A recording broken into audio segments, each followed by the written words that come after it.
खुदावंद यसू मसीह के जिंदा जलाली और बाबरकत नाम में खुदा का खादम पास्टर आसिफ एक बार फिर खुदा के कलाम में से यसू मसीह की तमसील के सिलसिले को लेकर आज हाजिर हूं। और आज जिस तमसील के ताल्लुक से मैं आपके सामने बयान करना चाहूंगा ये गइयों और कड़वे दानों की तमसील है। काफी मशहूर तमसील है, इंग्लिश में इसे हम कह सकते हैं वीड्स अमंग वीट। इस तमसील का हवाला हमें मत्ती रसूल की मार्फत लिखी गई खुशखबरी और उसके 13 बाब में मिलता है। मैं आपके सामने ये हवाला पढ़ूंगा, मत्ती 13 बाब उसकी 24 से 30 आयत तक और फिर उसी बाब की 36 से 43 आयत तक। और इसके बाद मैं कोशिश करूंगा इसमें से हम कुछ सीखें। खुदा के जिंदा कलाम में लिखा है 24 आयत से, उसने एक और तमसील उनके सामने पेश करके कहा कि आसमान की बादशाही उस आदमी की मानिंद है जिसने अपने खेत में अच्छा बीज बोया, मगर लोगों के सोते में उसका दुश्मन आया और गइयों में कड़वे दाने भी बो गया। बस जब पत्तियां निकली और बालें आई तो वो कड़वे दाने भी दिखाई दिए। नौकरों ने आकर घर के मालिक से कहा, ऐ खुदावंद, क्या तूने अपने खेत में अच्छा बीज ना बोया था? उसमें कड़वे दाने कहां से आ गए? उसने उनसे कहा, यह किसी दुश्मन का काम है। नौकरों ने उससे कहा, तू क्या चाहता है कि हम जाकर उनको जमा करें? उसने कहा, नहीं, ऐसा ना हो कि कड़वे दाने जमा करने में तुम उनके साथ गइयों भी उखाड़ो। कटाई दो और कटाई के वक्त मैं काटने वालों से कह दूंगा कि पहले कड़वे दाने जमा कर लो और जलाने के लिए उनके गट्ठे बांध लो और गइयों मेरे खत्ते में जमा कर दो। इसके बाद मैं 36 आयत से 36 वर्ष से पढ़ना शुरू करूंगा। उस वक्त वो भीड़ को छोड़कर घर में गया और उसके शागिर्दों ने उसके पास आकर कहा, खेत के कड़वे दानों की तमसील हमें समझा दे। उसने जवाब में कहा कि अच्छे बीज का बोने वाला इब्ने आदम है और खेत दुनिया है, और अच्छा बीज बादशाही के फर्जंद और कड़वे दाने उस शरीर के फर्जंद हैं। जिस दुश्मन ने उनको बोया वो अबलीस है और कटाई दुनिया का आखिर है और काटने वाले फरिश्ते हैं। बस जैसे कड़वे दाने जमा किए जाते और आग में जलाए जाते हैं, वैसे ही दुनिया के आखिर में होगा। इब्ने आदम अपने फरिश्तों को भेजेगा और वो सब ठोकर खिलाने वाली चीजों और बदकारों को उनकी बादशाही में से जमा करेंगे और उनको आग की भट्टी में डाल देंगे। वहां रोना और दांत पीसना होगा। उस वक्त रास्तबाज अपने बाप की बादशाही में आफताब की मानिंद चमकेंगे।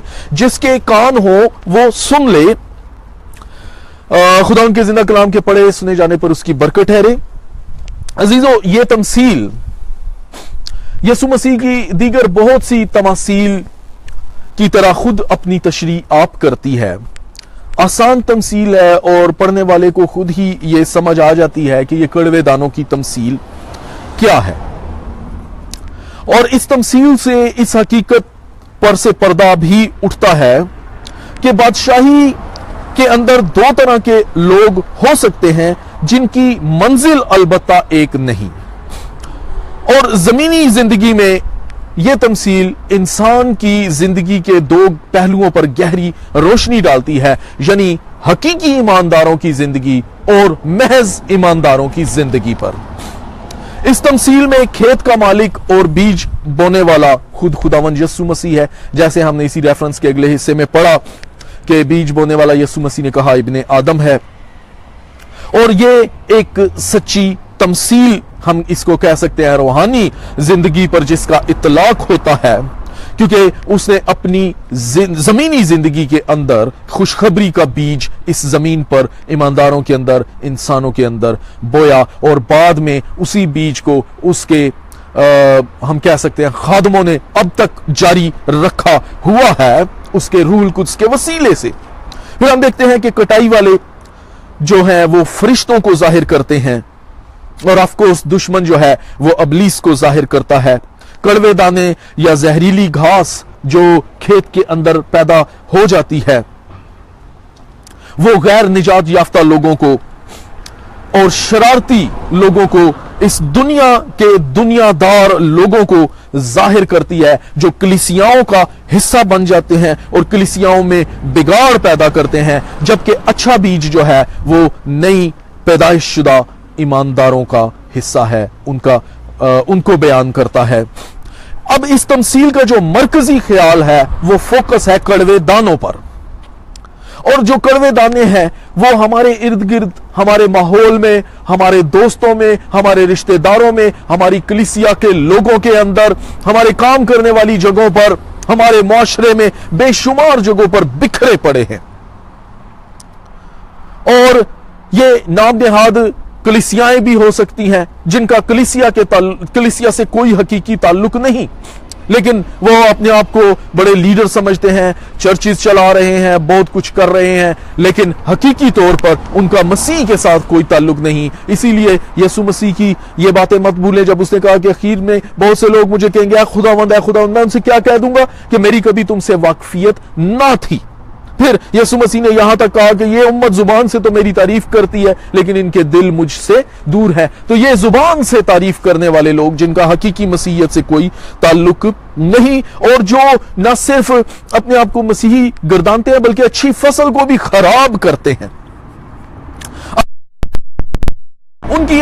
उनके बारे में 3 बातें बड़े गहरे तौर पर इस तमसील के अंदर बयान की गई हैं। सबसे पहले कड़वे दाने जो हैं वो धोखाबाजी की मिसाल हैं, धोखा देते हैं, फरेब देते हैं, बहुत से लोगों को गुमराह करते हैं।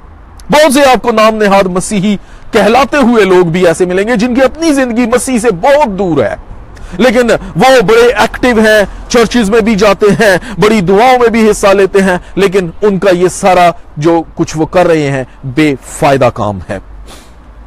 उनकी खासियत यह है कि वो जल्द पहचाने भी नहीं जाते। यीशु ने कड़वे दानों के लिए जो इंग्लिश लफ्ज जहां जो ट्रांसलेशन में हमें मिलता है जो यूज किया वो बियर्डेड डार्नल है। ये ऐसी कड़वी घास है या कड़वे दानों की वो किस्म है जो खास तौर से गंदम के या गइयों के खेत के अंदर पाई जाती है, और जब ये पौधे छोटे होते हैं तो इनको पहचानना बहुत मुश्किल होता है कि आया ये वाकई गंदम है या कड़वे दाने हैं, जब तक कि उनकी बालियां ना निकल आए। और यही वजह यीशु मसीह ने क्या तमसील में बयान किया कि जब फरिश्तों ने या काटने वालों ने कहा कि खुदावन ये कड़वे दाने कहां से आ गए, क्या हम उनको उखाड़ डालें, तो उसने कहा नहीं, उनको इकट्ठा बढ़ने दो और फिर मैं कटाई वालों से कह दूंगा कि पहले कड़वे दाने इकट्ठा बढ़ने दो। से क्या मुराद है, क्योंकि ये जब छोटे होते हैं तो इनकी पहचान मुश्किल होती है, और अगर आप बहुत ज्यादा एक्सपीरियंस्ड नहीं है तो आप उनके साथ अच्छे दानों को भी उखाड़ देंगे और बाकी फसल खराब होगी। तो इनकी जो पहली खासियत जो बयान की गई है वो धोखाबाजी है, और इनका काम जो है वो गंदम के खेत को खराब करना है। कई मर्तबा इन दानों को फॉल्स व्हीट, झूठी गंदम भी कहा गया है, जो झूठ है, जो फरेब है, जो झूठे मसीही ईमानदार हैं।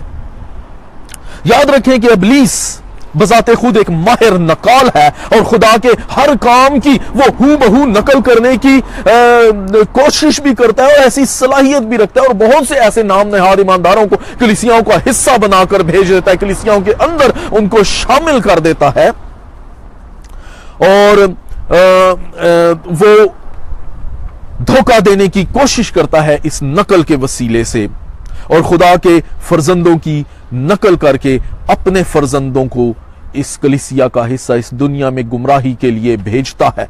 लेकिन जो फॉल्स व्हीट है उनको यीशु मसीह ने क्या कहा कि वो अपने बाप इब्लीस से हैं, वो इब्लीस के फर्जंद हैं। फिर कड़वे दानों की जो दूसरी खासियत यहां बयान की गई है वो है कड़वे दाने नुकसान पहुंचाते हैं, ये नुकसानदेह होते हैं। ये गंदम की जड़ों को अपनी जड़ों के साथ उलझा लेते हैं, और अगर उनको उखाड़ा जाए तो इसके साथ साथ गंदम की जड़ों को भी उखाड़कर अच्छी फसल को भी ये बर्बाद कर देते हैं। और फिर हम देखते हैं कि नौकरों ने जब कड़वे दाने उखाड़ने की बात की तो यही वजह थी कि मालिक ने उन्हें मना किया इसलिए कि उनकी जड़ें जो हैं उसमें पैवस्त थी। कलीसियाई सिस्टम के अंदर इन नाम नेहाद मसीहियों ने, नाम नेहाद लोगों ने, नाम नेहाद लीडरों ने अपनी जड़ें इस हद तक पैवस्त की हुई हैं कि उनकी वजह से कलीसियाओं का बहुत बड़ा नुकसान हो रहा है और हो सकता है। अब खेत जो है वो दुनिया है और कड़वे दाने ईमानदारों में फूट और खराबी का बायस है। और ये बात बज़ाहिर बड़ी मजे का खेस लगती है इस तमसील को अगर एक आम इंसान कलाम की रूह से हटकर जब पढ़े तो अगर वो ये समझे कि क्या जिंदा इंसानों को खेतों में बोया गया, ये बड़ी एक मज़का खेस बात लगती है, लेकिन बड़ी आसान बात है कि यीशु मसीह ये फिगर ऑफ स्पीच इस्तेमाल कर रहा है, ज़रबुल मिसल के तौर पे, मिसाल के तौर पे बात समझाने की कोशिश कर रहा है। और जैसे यीशु मसीह ने पहले बयान किया कि ये मसीह की जमीनी जिंदगी के अंदर उसकी खिदमत का बीज है जो इंसानों की निजात के लिए बोया गया, और उन लोगों के लिए यानी खुदा की बादशाही के फर्जंद होने के लिए बुलाए जाने वाले लोगों के लिए उसकी तालीम जब वो इस दुनिया में आकर जमीनी जिंदगी में अपने आप को पेश करता है। और फिर वो अपने नौकरों से कहते हैं कि उनको वक्त से पहले मत उखाड़ो वरना अच्छे दानों का भी नुकसान होगा। सो कड़वे दाने नुकसान का बायस हैं। कड़वे दाने अपनी जड़ें जमीन में बहुत जल्द दूसरों के साथ पैवस्ता कर लेते हैं। अगर पहला करंथियों उसके 15 बाब की 33 आयत में पढ़े तो वहां पर क्या लिखा है कि बुरी सोबतें अच्छी आदतों को बिगाड़ देती हैं, और हमारे मुआशरे में इर्द गिर्द बहुत से लोग इस तौर से बहुत मर्तबा ईमानदारों पर असरअंदाज भी होते हैं। हम यहां एक और बात देखते हैं जो थोड़ी सी समझना मुश्किल है, लेकिन अगर आप कलाम की रूह से देखें तो ये इस कदर मुश्किल नहीं। बाज लोग इस हवाले को बुनियाद बनाकर ये तासुर देते हैं और ये गलत तालीम बयान करने की कोशिश करते हैं कि यीशु मसीह ने कलीसिया के अंदर बेदीन और तरह तरह के बेशुमार बेहुदा गुनाह करने वाले शरारती लोगों को कायम रहने की इजाजत दी है। ऐसा हरगिज नहीं है। अगर आप पहला करंथियों और उसका 5वां बाब और उसकी 9वीं से 13 आयत तक पढ़े तो वहां पर साफ लिखा है कि ऐसे लोगों से किनारा करो, इनको कलीसिया का हिस्सा ना बनने दो। ये कलाम मैं आपके सामने हवाला पढ़ना चाहूंगा, पहला करंथियों उसका 5वां बाब और 9वीं आयत से, और इसके बाद मैं इसको थोड़ा सा एक्सप्लेन करना चाहूंगा आपके सामने कि ये क्या है, इसको बेसिकली समझना क्या है। क्योंकि यहां पे यीशु ने लफ्ज कलीसिया इस्तेमाल नहीं किया, यहां पे यीशु ने लफ्ज दुनिया इस्तेमाल किया है। दुनिया, पहला करंथियों उसका 5वां बाब है और उसकी 13 आयत से मैं आपके सामने पढ़ूंगा।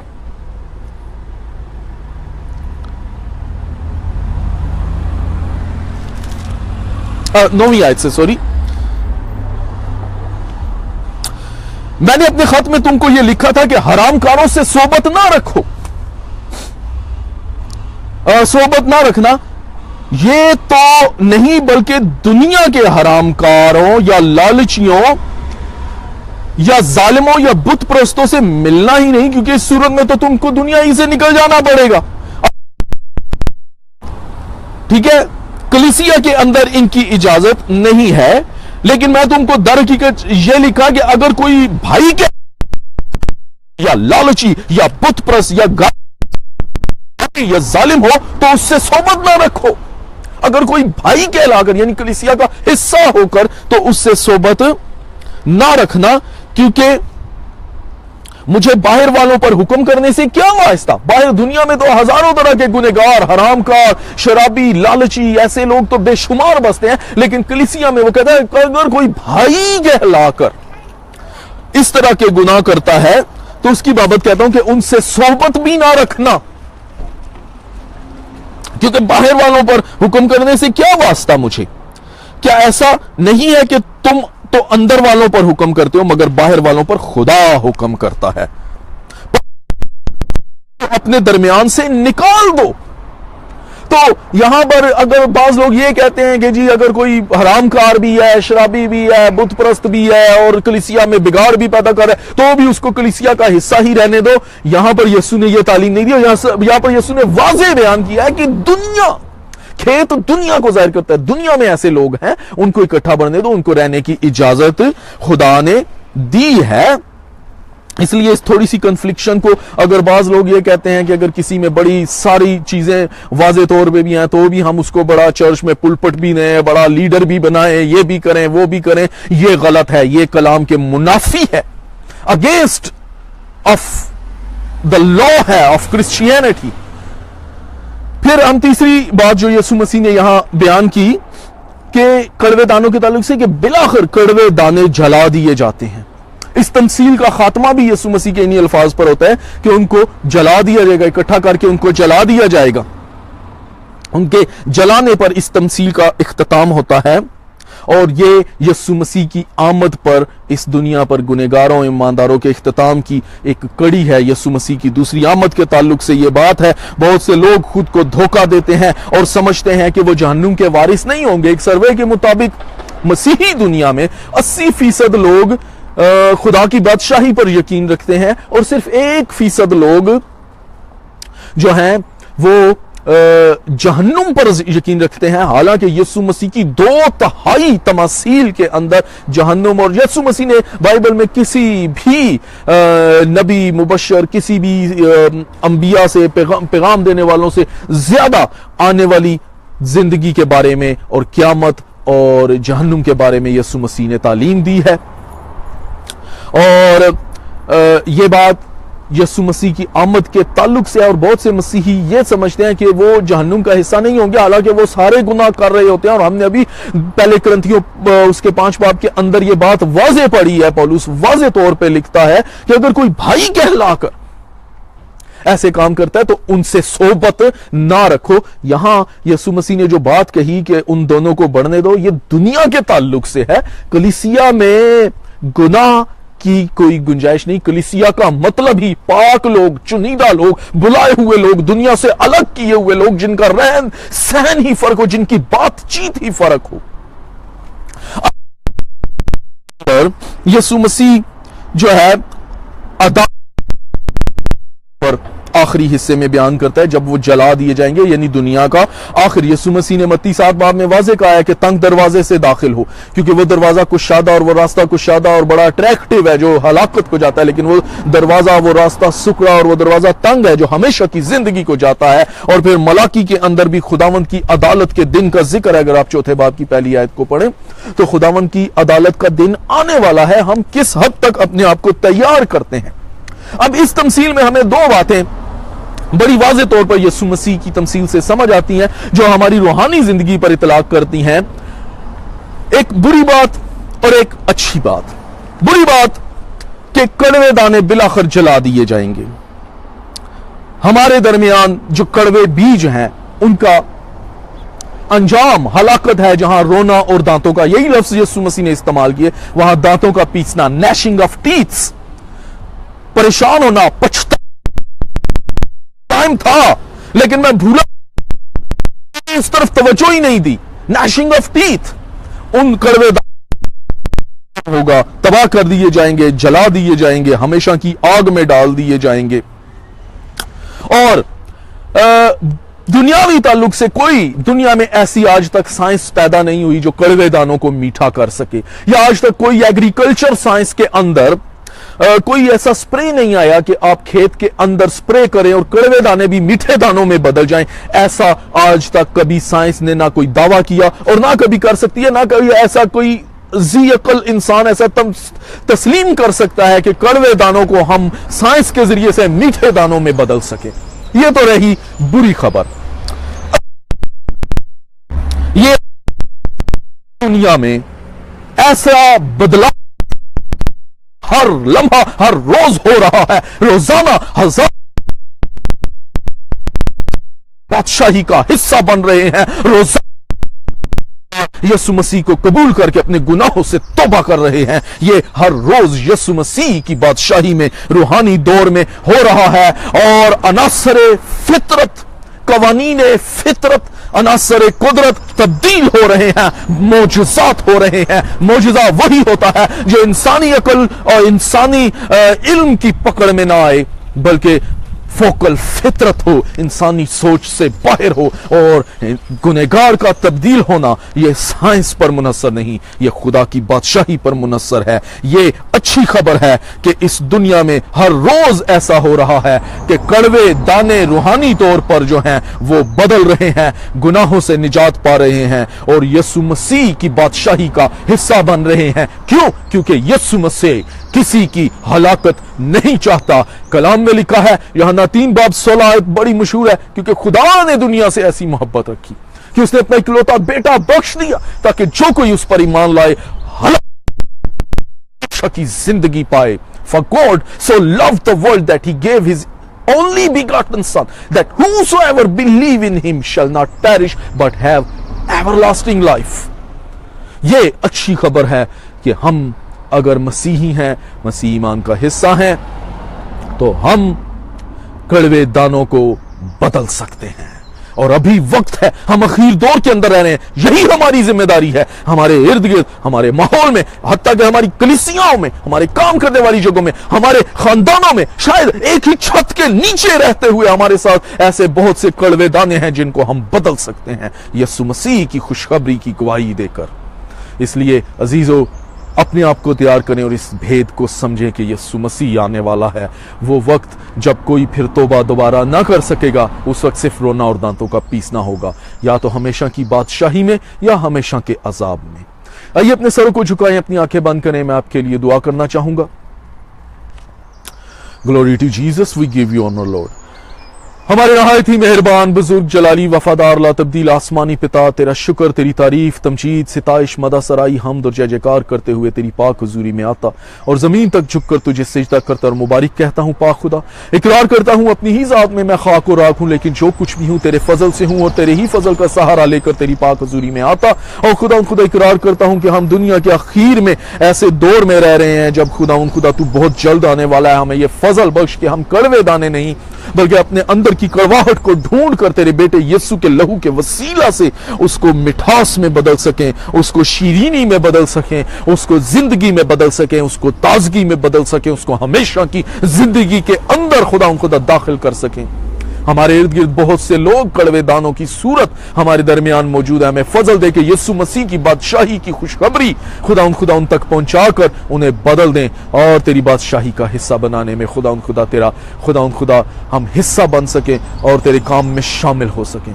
सारी इल्तिजा को सुन और कबूल कर यीशु मसीह नासरी के नाम से, आमीन आमीन। Thank you, God bless you. बहुत जल्द एक और खुदा की तमसील में से लेकर मैं एक और तमसील आपके सामने हाजिर हूंगा। तब तक के लिए मेरे लिए भी दुआ कीजिएगा। खुदावंद आपको बरकत दे, आमीन। Thank you.